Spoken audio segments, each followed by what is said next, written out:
Yeah, I guess I'm not as much of a one-trick pony, am I? These are actually kind of different. Are the grits? They're not bad.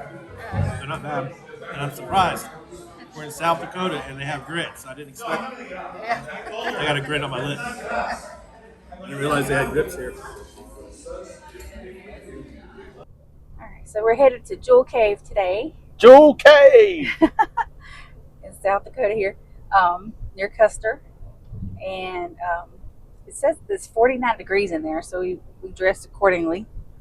And you have to wear tennis shoes. You can't bring your water bottle in, which I'm kind of nervous about. I always take my water bottle everywhere. The ever-present water bottle. What else was I going to say?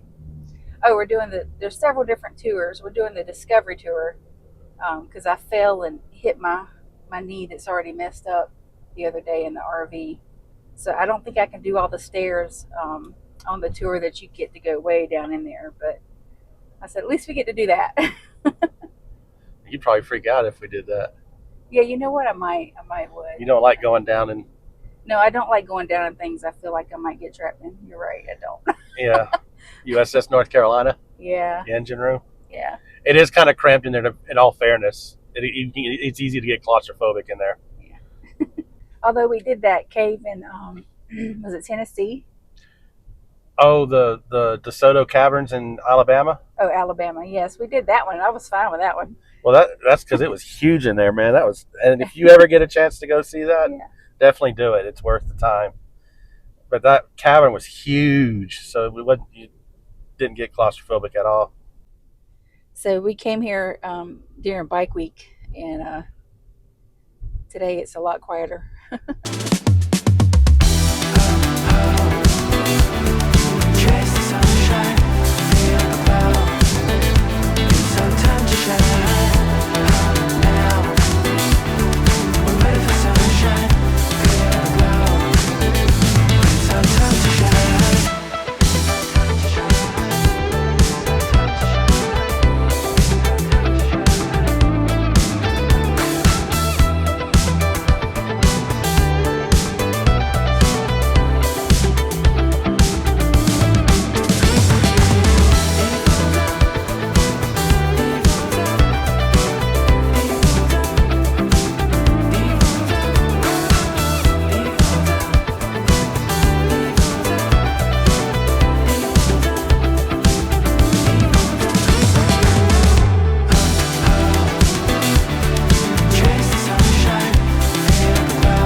Hey, we have our tickets, but yeah. What was the last name, or what time is your tour? 11:55.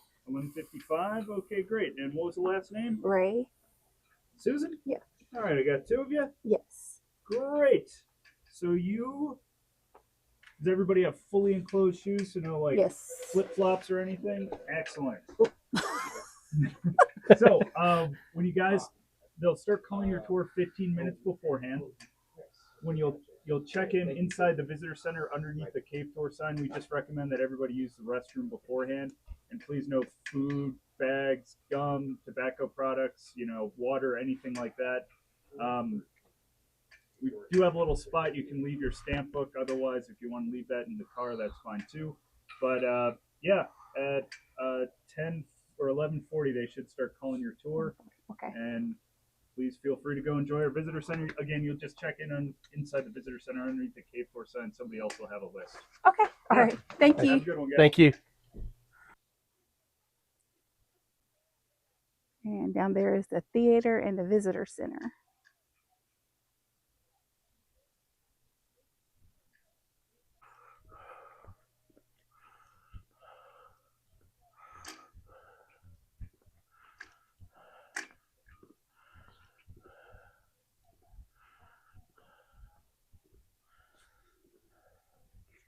Somebody forgot their jacket. Yeah, you probably just got like a bunch of me breathing heavy coming back here.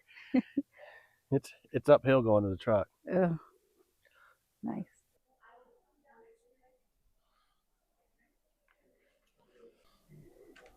So we forget sometimes to bring our stamp book. We're trying to fill out our national parks passport book.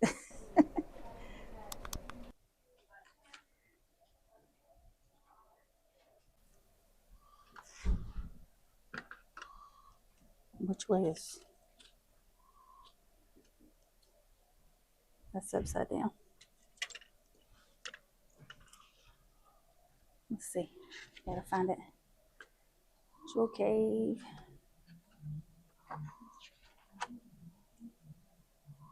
It's all right.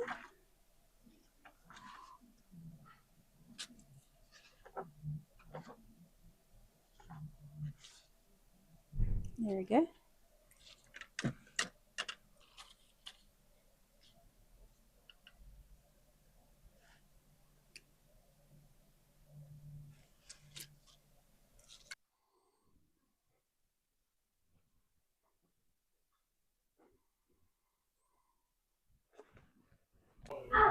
I'm gonna take a piece of that. Let's all go to the bathroom. Yes, trying to so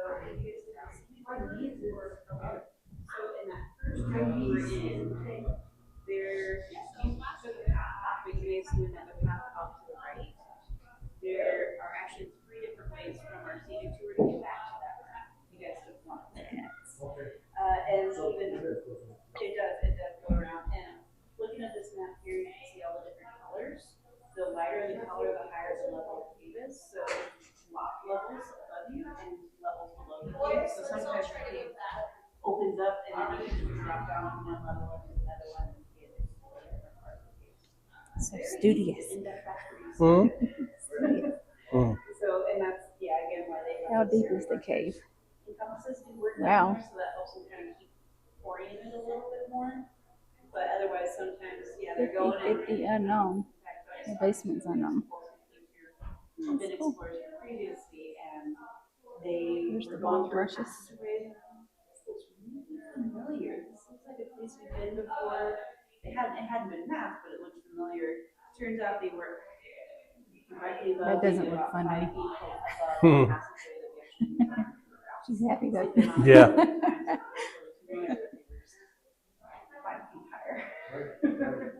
And they didn't realize it and so it can happen.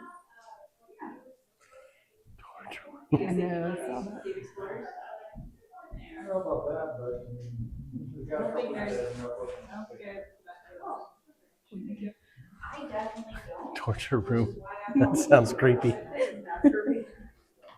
And then they have the opposite, the heavenly room. Wonder if that's where we're going. Hopefully not the dungeon room. Oh well, that's way over there. Especially when you're doing things It's like like humongous cave. deadways and things like that. I want to see those, but I don't think we will. So now, So, Get some flowers. here at Jewel Cave, we're all part of the National Park Service.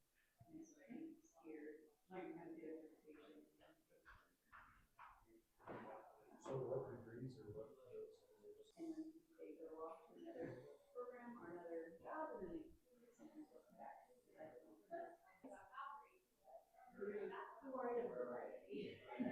I work with folks who have theater degrees, history degrees, art English degrees, art degrees. I'm not sure if we'll get to see this, but at least they have one here.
Now I'm going to bring down one elevator, and then Ranger Kirsten over there is going to take the second half of the group in a second elevator. Please try to keep groups together, or at least make sure all children are accompanied by at least one adult from their party.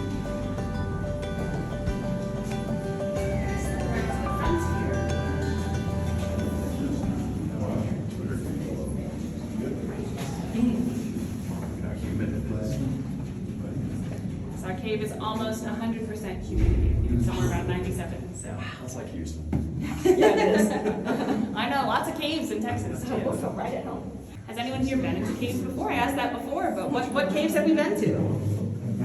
Mammoth Cave. Mammoth is one of my favorites. Carlsbad, another favorite. Some beautiful caves. DeSoto Cavern. Where is that? DeSoto Cavern, Alabama. Oh, I haven't been there. Yeah. Is it big? Is it Oh, it's huge. really? And they have a light show and everything. That It's is so pretty. cool. Is it then? Is it a privately owned cave? Do you know? I can't. I don't remember. Yeah. I have to look it up. Yeah. Right. Okay, I got you. We are now standing in one of the man-made airlocks of Jewel Cave. These walls are concrete, so if you have any urges to touch the walls of our cave, get them out of your system right now. You can touch these walls, but as soon as we pass through this door, you need to keep your hands to yourself and off of the cave. Now, the reason we have this man-made airlock here in Jewel Cave is because this cave is a barometric or breathing cave. That means that the air pressure inside the cave is always going to try to equalize or match with the air pressure outside of the cave. So on a low pressure day, we'll have air flowing out of the cave in the form of wind. On a high pressure day, we'll have air flowing into the cave in the form of wind. We're not going to feel that airflow in this particular room because it's a very big space. We tend to feel the airflow in the smaller passageways. And in some of those passageways, that wind has been measured up to 35 miles per hour. Yeah, it's pretty important to us because it's part of how our cave was discovered. We're going to head in and go straight to that boulder in the middle of the room.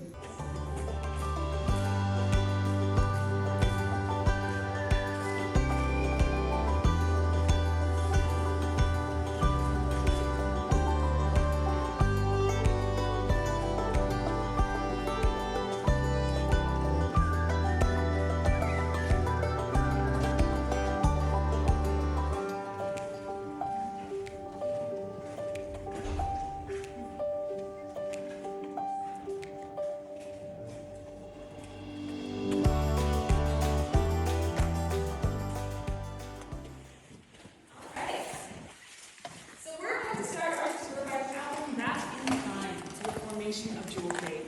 So we're going to go all the way back 350 million years ago. At that time, this part of North America was covered by a shallow inland sea. And this sea was full of all sorts of creatures with calcium-rich bones and shells. So we have brachiopods, those are seashells, sea snails, coral.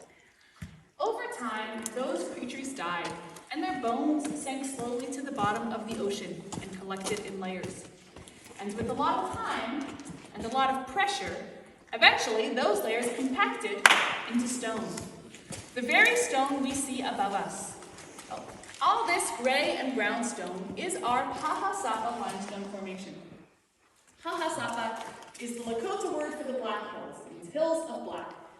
So this is our Black Hills, our Pahasapa limestone. And I actually have a sample of it that we can all pass around with some of those brachiopod fossils. So if you don't want to go to do something here.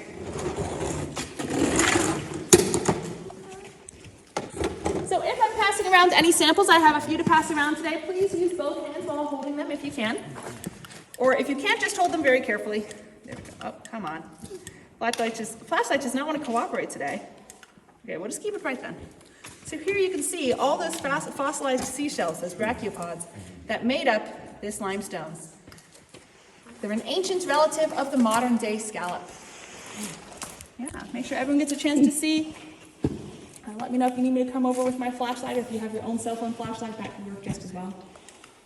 Now, over time, as that ocean receded, and then it came back and receded, and then it came back, along that process, eventually another layer of rock was deposited on top of the limestone. We call it our Minnaloosa Formation. It's made of sandstone, red clay, shale, and other minerals. And we can see some of it right up there.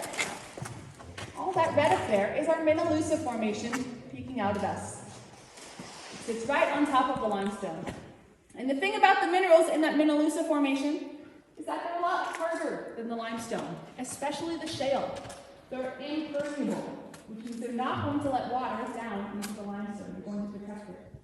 Until 60 million years ago, we had an event here called the Black Hills Uplift.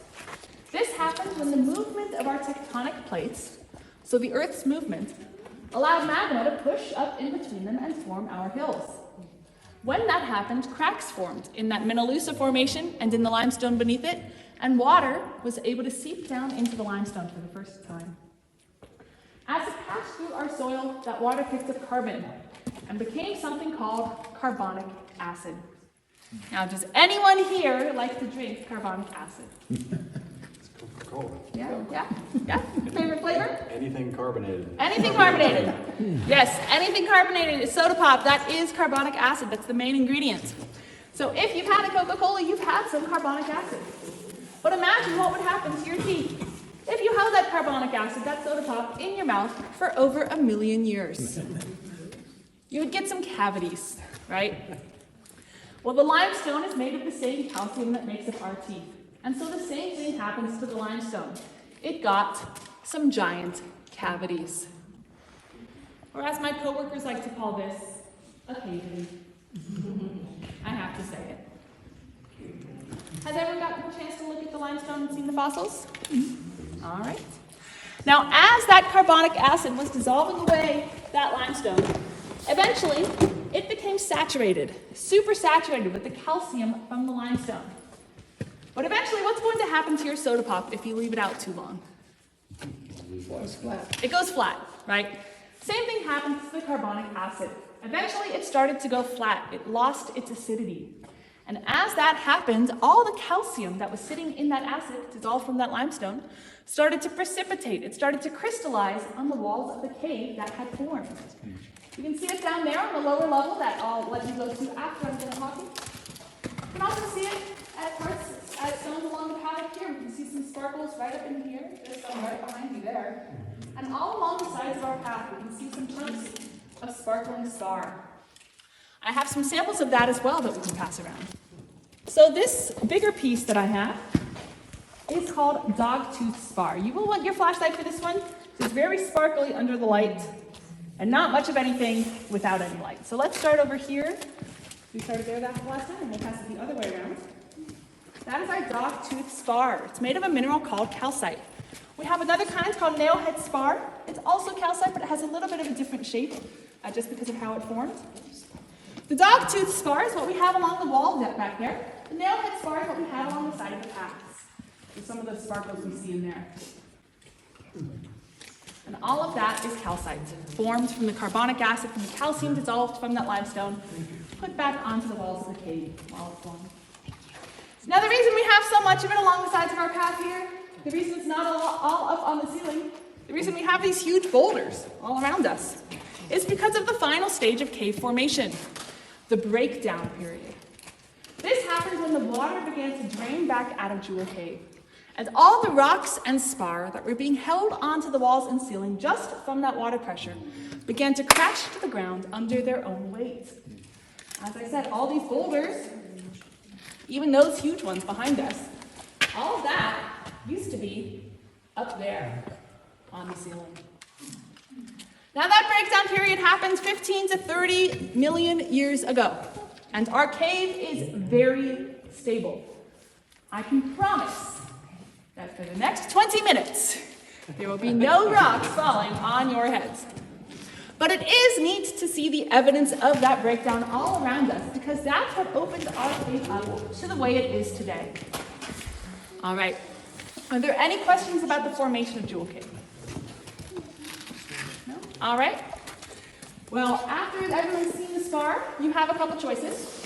I'm going to stay up here to talk about the discovery of Jewel Cave, but you can wander, if you want to, just to a few areas. If you want to go over here to this platform, that platform is accessible. If you use your light, a flashlight, cell phone flashlight or something, you can see some cool pockets of spar in the walls over there. Some orange and purple spars, colored by different minerals that we have in our cave. You can also see down there, pretty cool. If you want to go down the stairs to that platform, you can. Remember to use the hand railings and be very careful going down those stairs. You can see some spar over there and some more of the cave from that way as well. Those are the only other places besides this platform that we can go on this tour. If you go any farther, there's a very long staircase there. If you go down that staircase, I have to chase you down. And I really don't want to do that. So please stay within these 3 platforms in the designated areas for this tour. All right? Difference in like the formation, because the texture is totally different. Yeah, so that's both calcite. We don't know exactly why they're different, but from observation at least, these tend to form in the crevices of the rocks. Those tend to form on top of the rocks, and that's just sort of a small piece of it.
all of our viewers, if you get a chance to come here, definitely don't pass it up.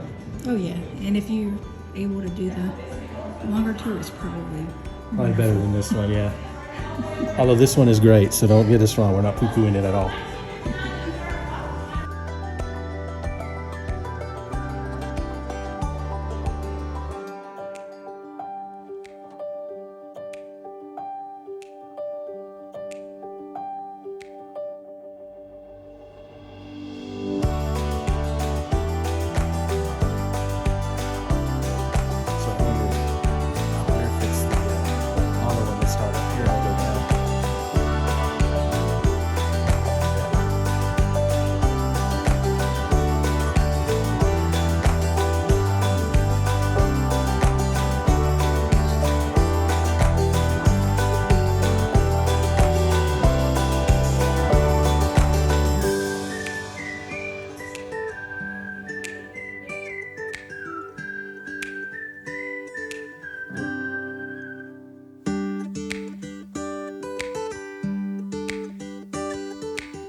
Nearest survey marker, it'll point you the direction you came and also corresponds to the points on the map that you can find. So yeah, they're very careful. We have never had any deaths. What about the stuff you just discovered? No one has ever died in Jewel Cave. Well, they're laying the survey markers as they go and they're mapping as they go as well. Stage don't flood. These caves don't flood, no. I don't know. Well, we are very deep down. So right now we're 234 feet below the surface. So for the caves to flood, that is a lot of rock for that water to make its way through. And most of the rock here in Jewel Cave is covered by that protective layer of shale in our Menalusa Formation, which doesn't allow water to pass through it. We do have parts of the cave that are wet. Actually, over 99% of Jewel Cave is totally dry, so we're not going to get any water coming into the cave in those parts. Less than 1/4% of Jewel Cave is wet, and in those parts we do have some precipitation will eventually make its way down into those parts, but it takes a very long time to make its way through the rocks. It's not a one-to-one, you know, it rains really hard and then it floods in here. It may rain really hard and then a couple months we have a really kind of wet area in the cave. But it's never going to reach the point of flooding in here. There's simply too much rock for it to try to make its way through. Are there any tours that go down that way? Yeah, so that's actually, you notice the stuff over there. That's because we have a wild caving tour. They're going to come up that way. So they go down the way the scenic tour goes down, and then they branch off from there, cave their way beneath all of this, eventually making their way up those boulders up that way, ending at that bench, switching out their shoes to not get it covered in manganese the rest of the cave, and then they head back up the elevator. Manganese is all that black stuff we see up there. It's all throughout the lower levels of the cave, so when you go wild caving here, you get covered in that stuff. And you track it everywhere, and it's never going to come out of your clothing. So they switch shoes over there. That's why they have one. That tour is 3 to 4 hours of caving. It's only about 1/4 mile of caving, but it takes that long to get that far in the cave. Any last questions? Let me see. Yep, we should start moseying over back to the entrance.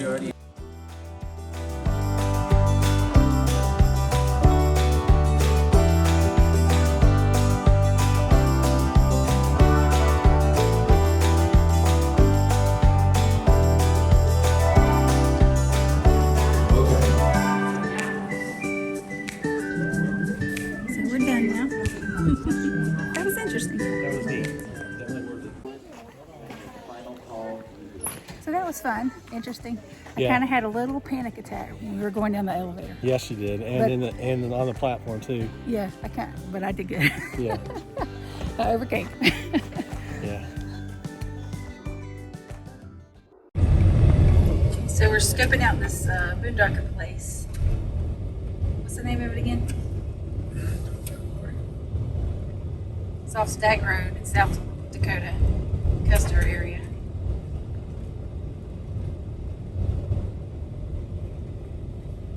Should see the cloud of dust behind us.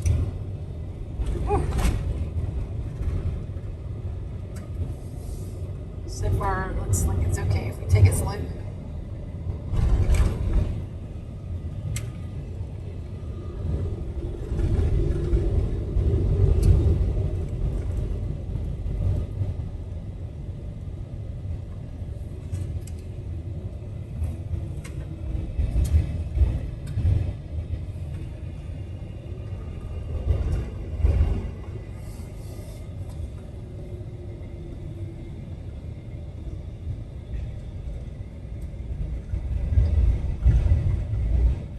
Okay.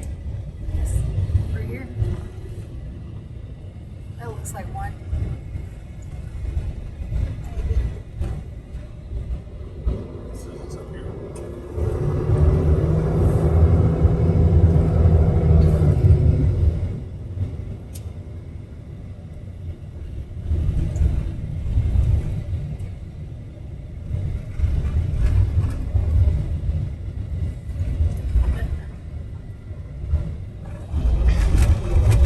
Next left onto 653 IC, then you will arrive at your destination.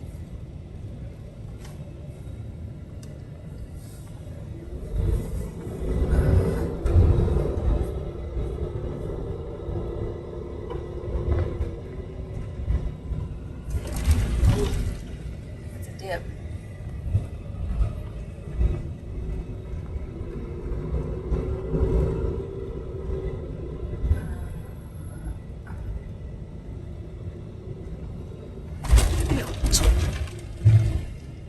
You have arrived.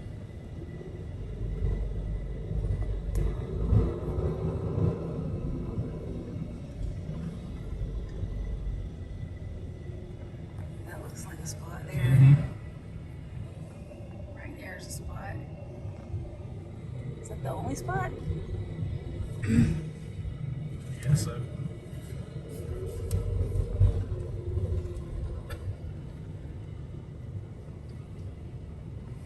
of us could there and one of us could hear. Yeah.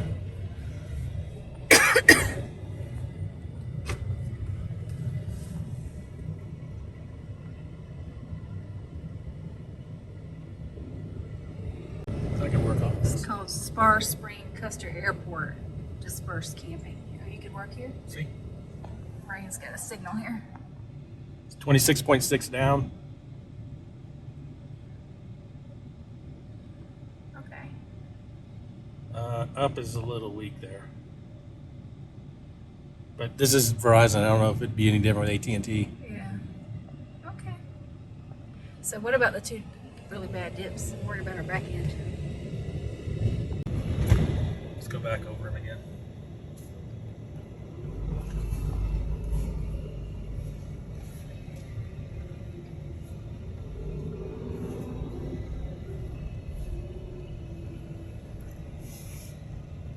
See, that looks like it goes way back, and that might be somebody's driveway. I wouldn't Yeah. think of that as a part. See, this right here is what I'm worried about. I'm worried about our back end being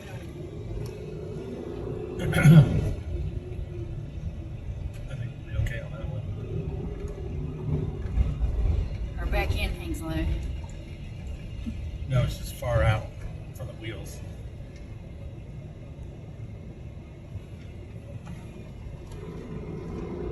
I think we'd be okay coming I out. think we'd be okay.